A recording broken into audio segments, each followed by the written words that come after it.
To end up in the White House, you don't actually need to be the most popular candidate in America. All you really need is 270 votes. American presidential elections aren't decided by the national popular vote. They're decided by a thing called the Electoral College, a slightly convoluted system that dates back more than 2 centuries. The Electoral College is a vestige. In the founding era, the states were really everything. People really identified closely with their state governments. So that when the Constitution was written, it doesn't even define, who is an American citizen or who can vote. That was really left to the states. The college itself is made up of 538 members. They're divided up according to the number of people each state has in Congress. More populous states like California get the most votes, while smaller states like Wyoming get only a handful. The candidate who earns 270 votes from them wins the presidency. And despite the fact that Donald Trump and Kamala Harris's names are on the ballot paper, when Americans vote, they aren't actually directly voting for one of them.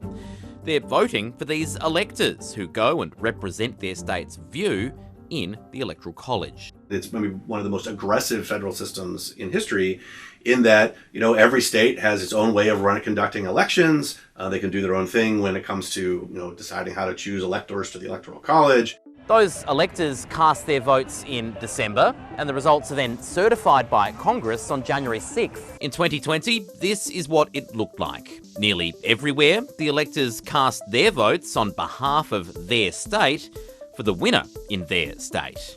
2 states, Maine and Nebraska, do it differently, splitting their Electoral College votes between the state result and the result in each congressional district. 4 years ago, Donald Trump won 232 votes, Joe Biden won 306. The entire process after Election Day is supposed to be an entirely administrative and uncontroversial affair. But, of course, that's not what happened last time. If you count the illegal votes, they can try to steal the election from us. The President-elect of the United States of America, Joe Biden. Pence is going to have to come through for us, and if he doesn't, that will be a sad day for our country. Donald Trump's supporters took advantage of the convoluted process as part of a broader move to sow doubt in 2020's election results. Since then, Congress changed the law to make it clear that the Vice President's role is actually ceremonial. They've also increased the number of politicians it would take to object to a state's result. The modern-day Electoral College hasn't worked the way the Founding Fathers envisaged, in part because the rules were set down before even the existence of political parties in America.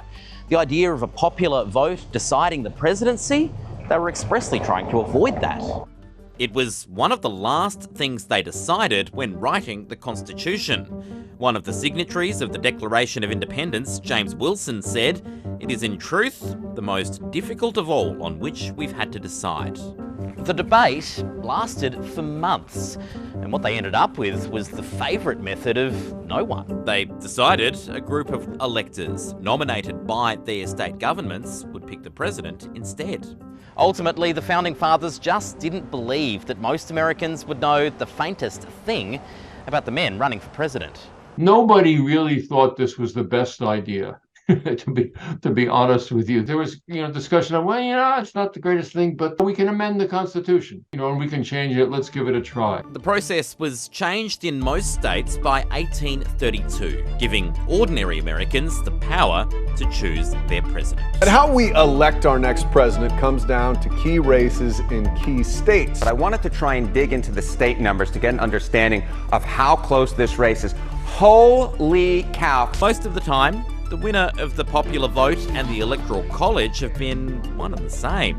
But there have been 5 times that the candidate who won the most votes nationally didn't win the presidency, including 2 quite recently.